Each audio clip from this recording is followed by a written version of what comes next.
Shahrukh Khan, Thomas Shelby, James bond और Bruce Wayne जैसे personalities में पता है क्या कॉमन है? ये सभी असल जिंदगी में काफी इंट्रोवर्ट और क्वाइट पर्सनालिटीज होने के बाद भी बहुत ज्यादा अट्रैक्टिव हैं, जो एक रूम में एंटर होते ही सबका ध्यान अपनी तरफ खींच लेते हैं। अब अट्रैक्टिव बनने के लिए ब्रूस वेन जैसे लुक्स तो हर किसी के पास नहीं होते, लेकिन जो attractive social skills in attractive लोगों के पास होती है वो हम सब इस वीडियो में सीखने वाले हैं। क्योंकि अट्रैक्टिव लोगों से लोग सिर्फ उनके लुक्स की वजह से अट्रैक्ट नहीं होते, बल्कि असल में उनके बात करने के तरीके से लेकर उनकी बॉडी लैंग्वेज, उनके इंटेलेक्चुअल लेवल और ओवरऑल पर्सनैलिटी से अट्रैक्ट होते हैं। तो हम वही 5 सीक्रेट्स आपको बताने वाले हैं जो आपको आज ही से एक अट्रैक्टिव पर्सन बना देंगी, जिसमें से पहला है नंबर 1, डेवलप डार्क कॉन्फिडेंस। जो लोग शाय और क्वाइट होते हैं, जो सोशली ज्यादा एक्टिव नहीं होते, जो लोगों से कम मिलते हैं बट जब भी मिलते हैं तो इतनी अच्छी तरह से मिलते हैं कि वो लोग उन्हें कभी भूल नहीं पाते। ये लोग अपने अंदर एक डार्क कॉन्फिडेंस रखते हैं। डार्क कॉन्फिडेंस यानी dark confidence is being less invested in other people's perception of you than in your own perception of yourself. यानी लोग आपके बारे में क्या सोचते हैं उस तरीके से एक्ट करने के बजाय आप अपने बारे में क्या सोचते हो उस हिसाब से एक्ट करते हो, इससे ही डार्क कॉन्फिडेंस कहते हैं। डार्क कॉन्फिडेंस को एक पर्सनैलिटी ट्रेट की तरह मत समझो, बल्कि एक एबिलिटी की तरह समझो, जिसे आप यूज करते हो जरूरत पड़ने पे। आप बाकी के नॉर्मल लोगों की तरह कॉन्फिडेंट नहीं हो, जो हर किसी स्ट्रेंजर से बात करने लग जाता है, जिसके बहुत ज्यादा दोस्त हैं, वो ग्रुप का सबसे पॉपुलर पर्सन है। ये होता है normal confident person. Dark confidence वाला पर्सन ज्यादातर चुप रहता है, खुद से ज्यादा कॉन्वर्सेशंस इनिशिएट नहीं करता, पर जब भी कोई उससे बात करने आता है तो उसे इतने अच्छे से ट्रीट करता है कि वो इंसान उसे कभी भूल नहीं पाता। यहाँ आप अपने आप को शो ऑफ नहीं कर रहे होते, आप ये नहीं सोच रहे होते कि मैं सामने वाले को इम्प्रेस कैसे करूँ या मैं क्या बोलूँ क्या नहीं। आप सेल्फ डाउट में नहीं जाते, क्योंकि आपका कंट्रोल सामने वाले के ऊपर नहीं अपने ऊपर होता है। कॉन्फिडेंस शो करना सिर्फ लोगों को दिखाने के लिए नहीं, बल्कि अंदर से कॉन्फिडेंट फील करना होता है। आप जैसे हो वैसे खुद को पसंद हो और यही सामने वाले को दिखाना। मूवीज और फिक्शन में ये दिखाया जाता है कि विमेन ज्यादातर सीरियस और इंटेंस मैन की तरफ अट्रैक्ट होती हैं, जो बहुत कम बोलते हैं, ज्यादा लोगों से इंटरेक्ट नहीं करते, बट जब भी बोलते हैं तो लोग उन्हें सुनते हैं, जैसे थॉमस शेल्बी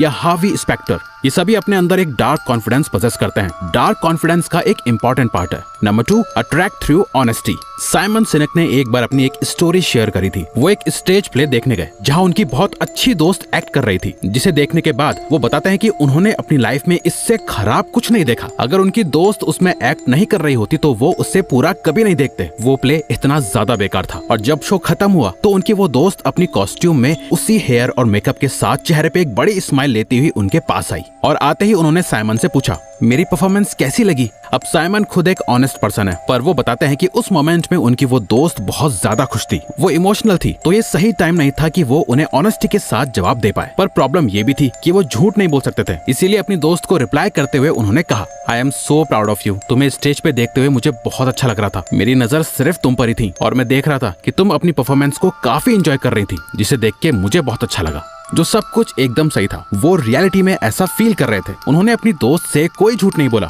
न ही कम्प्लीटली ऑनेस्ट होकर उनका दिल तोड़ा। हाँ, उन्हें प्ले बिल्कुल भी अच्छा नहीं लगा, लेकिन उन्हें अपनी फ्रेंड की उस एक्ट के लिए डेडिकेशन सच में अच्छी लगी थी। पर अगले दिन साइमन ने अपनी दोस्त को कॉल करके पॉइंट बाय पॉइंट अपनी दोस्त को सारी चीजें एक्सप्लेन करी, जिस वजह से उन्हें वो शो बिल्कुल भी अच्छा नहीं लगा, जो कि एक रैशनल कॉन्वर्सेशन थी। उनकी दोस्त भी उनकी बातों को अच्छे से समझ रही थी, जिसके बाद उन्होंने साइमन को कहा, मेरे साथ ऑनेस्ट रहने के लिए थैंक यू। हम लोग ज्यादातर यही गलती करते हैं, हम हमेशा 2 एक्सट्रीम्स पे चले जाते हैं। या तो हम ब्रूटली ऑनेस्ट होके रूड बन जाते हैं, या पीपल प्लीजर बन के झूठे बन जाते हैं, जो दोनों ही गलत है। लेकिन आप अपनी ऑनेस्टी को किस तरह से सामने रखते हो, ये स्किल भी आपके अंदर होनी चाहिए। आपको हमेशा ऑनेस्ट रहना है, क्योंकि जब आप किसी की झूठी तारीफ करते हो तो सामने वाला समझ जाता है कि आप सच बोल रहे हो या झूठ। लेकिन साथ में काइंड और जेनरस भी रहना है। Number 3, be generous. दोस्तों, जरा इन दोनों सिचुएशंस पे थोड़ा ध्यान दो। एक हीरो जो विलेन को मार के उसका सारा सोना लेकर चला जाता है, वही दूसरा हीरो विलेन को मार के सारा सोना गरीब गांव वालों को बांट देता है। आपको इन दोनों हीरो में से कौन सा ज्यादा पसंद आया? सेकंड वाला, राइट?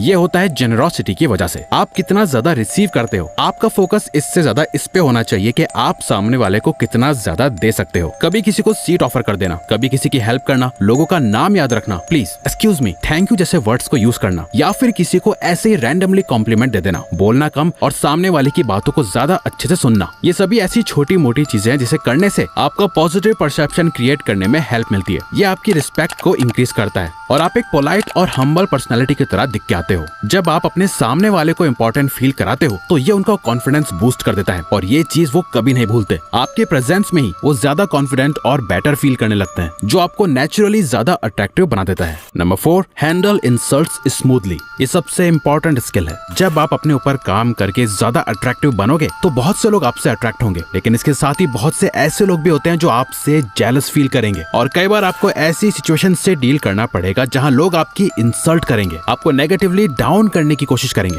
ऐसे टाइम पर जब आप एकदम से डिफेंसिव हो जाते हो और गुस्सा करने लगते हो, ये और कुछ नहीं आपके अंदर की इनसिक्योरिटी को दिखाता है और ये एक चीज आपको एक वीक पर्सनैलिटी वाला पर्सन बना देती है। अब वैसे तो अगर कोई आप पर अटैक कर रहा है या आपको यूज कर रहा है, आपकी सेल्फ रिस्पेक्ट को डाउन कर रहा है, तब डिफेंसिव होना और खुद को प्रोटेक्ट करना ही चाहिए। बट जब कोई जेलसी में या ऐसे ही आपकी इंसल्ट करने की कोशिश करे तो वहाँ ऑफेंड हो जाना आपको ही वीक बनाता है। आप खुद कभी नोटिस करना, एक अट्रैक्टिव पर्सन हमेशा अपने अग्रेशन को कंट्रोल में रखता है। आप उस पर्सन से ज्यादा अट्रैक्टेड फील कर पाते हो जो ज्यादा काम होता है, ना कि उस पर्सन से जो छोटी छोटी बात पर इरिटेटेड हो जाता है। सो ज्यादा अट्रैक्टिव दिखने के लिए किसी की बात को या इंसल्ट को अपने दिल तक मत लगाओ। एक काम एटीट्यूड रखो और सामने वाले की बातों को लाइटली लेके ह्यूमर के साथ रिस्पॉन्ड करो। जैसे शाहरुख खान को देखो, जो अपने विटी रिप्लाईज के लिए जाने जाते हैं और ये उनके अट्रैक्टिवनेस का सबसे स्ट्रॉन्ग पार्ट है। आसपास के लोग जब आपको देख रहे होंगे कि आप कैसे खुद के साथ सिक्योर हो, आपको इजीली प्रोवोक करना बहुत मुश्किल है और जब भी कोई आपसे उल्टी सीधी बात करने की कोशिश करता है तो आप उसे ह्यूमर में कन्वर्ट करके मूड को लाइट अप कर देते हो। ये ट्रेट सबको बहुत ज्यादा अट्रैक्टिव लगती है।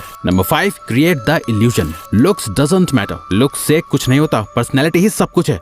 हम चाहते तो ये सब बोलकर आपको अच्छा फील करा सकते हैं और आपका टाइम वेस्ट कर सकते हैं, लेकिन जो बात कड़वी लेकिन सच है उसे एज इट इज आपके सामने रखना जरूरी है। आपको हेलो इफेक्ट के बारे में तो शायद पता ही होगा, जहां आपका अपीयरेंस ही आपकी पर्सनैलिटी को मोल्ड कर देता है। अगर आपके सामने कोई सूट वगैरह पहन के, अच्छा चश्मा और महंगी दिखने वाली घड़ी पहन के एकदम वेल ड्रेस्ड होके आ गया तो आप ऑटोमेटिकली उससे एक रिच पर्सन के साथ एसोसिएट कर लोगे। हेलो इफेक्ट ऐसे ही काम करता है। सो ये कहना कि लुक्स मैटर नहीं करते, ये सरासर गलत है। लुक्स मैटर करते हैं, मानो या ना मानो, लेकिन एक किताब को उसके कवर से ही जज करा जाता है और अगर कोई आपको इसका उल्टा बोल रहा है तो समझ जाओ कि वो आपसे बस झूठ बोल रहा है। इस बात को आप जितना जल्दी एक्सेप्ट कर लोगे, आप उतना ही जल्दी इस पे एक्शन ले पाओगे, क्योंकि अपने लुक्स को इम्प्रूव भी करा जा सकता है। सबसे पहले तो अपने दिमाग से ये निकाल दो कि आपके फेशियल फीचर्स ही या आपका स्किन कलर ही आपके लुक्स है। आप कितने गुड लुकिंग लगते हो ये आपकी ओवरऑल फिजिकल अपीयरेंस से डिसाइड होता है। आपके बालों से लेकर आपके जूते तक आपको सबको फिक्स करना होगा और ये सब फिक्स हो जाएगा अगर आप अपने इन 3 एरियाज पे अच्छे से काम कर लो तो।